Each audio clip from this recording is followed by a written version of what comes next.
Di dalam ilmu matematika, kita semua mengenal ada yang disebut dengan relasi dan fungsi.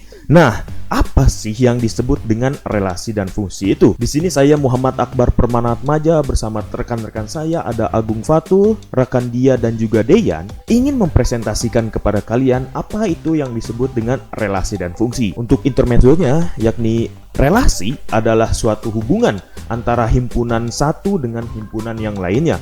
Jadi misalkan ada himpunan A sebagai domain dan himpunan B adalah kodomain, maka relasi itu menyatakan hubungan antara kedua hal tersebut.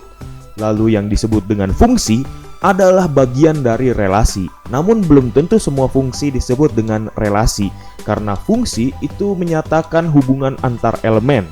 Bisa saja fungsi itu hanya memiliki satu, sedangkan relasi itu banyak. Untuk lebih jelasnya, teman-teman saya akan menjelaskan kepada kalian lebih jauh tentang relasi dan fungsi ini. Langsung saja kita ke videonya. Baik, di sini saya akan menjelaskan mengenai pengertian dari relasi dan juga contoh dari relasi itu sendiri. Relasi merupakan hubungan antara suatu himpunan dengan himpunan lainnya. Relasi bisa dinyatakan dengan diagram panah. Seperti ini contohnya. Himpunan pasangan yang berurutan, yang seperti ini, dan juga diagram kartesius yang seperti ini. Kita bahas dulu yang pertama, diagram panah. Diagram panah adalah cara yang paling mudah untuk menyatakan suatu relasi. Jadi, misal ada himpunan pertama yaitu Ali, Siti, Amir, dan Rizky. Mereka menyukai warna-warna berikut. Dengan demikian, relasi himpunan A dan B pun akan tercipta. Lalu yang kedua, himpunan pasangan berurutan. Dilambangkan dengan Ali merah, Siti ungu, Amir hitam, Rizky merah. Seperti ini contohnya. Lalu yang ketiga, ada pun diagram kartesius. Diagram kartesius adalah suatu pernyataan relasi yang ditulis dengan menggunakan dot ataupun titik-titik. Dan seperti ini adalah contoh dari diagram kartesius. Oke, kita akan memasuki penjelasan berikut yang akan dijelaskan oleh rekan saya yang lain. Untuk itu, waktu dan tempatnya saya persilahkan. Oke, baik. Terima kasih. Pembahasan berikutnya akan membahas mengenai jenis-jenis relasi. Yang pertama ada relasi refleksif.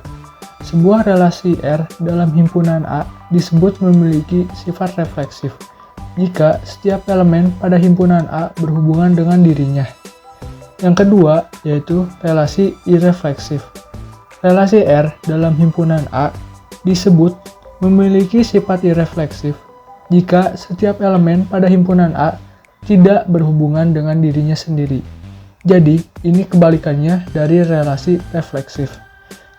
Contohnya, dalam himpunan bilangan bulat adalah relasi kurang dari dan lebih dari adalah irefleksif.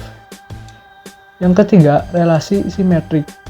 Relasi R dalam himpunan A disebut memiliki sifat simetrik jika setiap pasangan anggota himpunan A berhubungan satu sama lain. Dengan kata lain, jika elemen A terhubung dengan elemen B, maka elemen B juga terhubung dengan elemen A. Jadi terdapat hubungan timbal balik.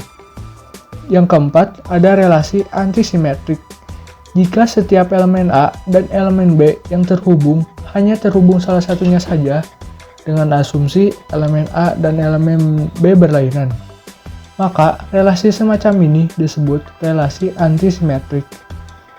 Jenis relasi terakhir yaitu relasi transitif.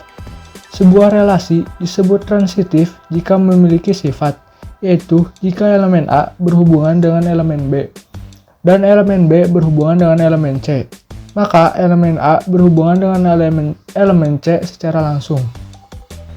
Baik, sekian penjelasan dari saya mengenai jenis-jenis relasi. Selanjutnya akan dilanjutkan oleh rekan saya. Untuk tempat dan waktunya, dipersilahkan. Oke, selanjutnya kita akan bahas mengenai fungsi injektif. Fungsi injektif disebut juga fungsi satu-satu. Fungsi dikatakan fungsi injektif jika dan hanya jika anggota kodomain dipasangkan satu kali dengan anggota domain. Pada fungsi injektif, anggota himpunan daerah kodomain boleh tidak memiliki pasangan. Tapi, semua anggota kodomain yang terpasangkan hanya ada satu. Tidak boleh ada yang lebih dari satu. Perhatikan gambar berikut. Fungsi surjektif. Fungsi surjektif yaitu fungsi yang memiliki ciri bahwa anggota kodomainnya boleh memiliki pasangan lebih dari satu. Tapi tidak boleh ada anggota kodomain yang tidak dipasangkan. Fungsi surjektif biasanya dipenuhi apabila jumlah anggota kodomain sama atau lebih banyak dari anggota domain. Untuk lebih jelasnya, perhatikan gambar berikut. Fungsi bijektif. Fungsi bijektif merupakan gabungan dari fungsi injektif dan fungsi surjektif. Pada fungsi bijektif, semua anggota domain dan kodomain terpasangkan tepat satu. Kebalikan fungsi dari fungsi injektif dan surjektif belum pasti fungsi atau pemetaan. Namun, kebalikan fungsi dari fungsi bijektif juga merupakan fungsi atau pemetaan. Perhatikan gambar di bawah. Oke, jadi tadi rekan-rekan saya sudah menjelaskan secara panjang lebar tentang bagaimana relasi dan fungsi itu ya kan? Dan sekarang kita masuk ke pembahasan yang terakhir, yakni bagaimana relasi dan fungsi diterapkan di kehidupan nyata. Relasi dan fungsi di kehidupan nyata itu paling banyak ditemui pada silsilah bersaudara atau kekeluargaan ya kan? Seperti misalkan ibu dan anak, negara dengan ibu kota, barang-barang dengan gudangnya, seperti itu, dan lain sebagainya. Dan itulah yang bisa kami sampaikan. Terima kasih atas perhatian kalian. Sampai jumpa di lain kesempatan.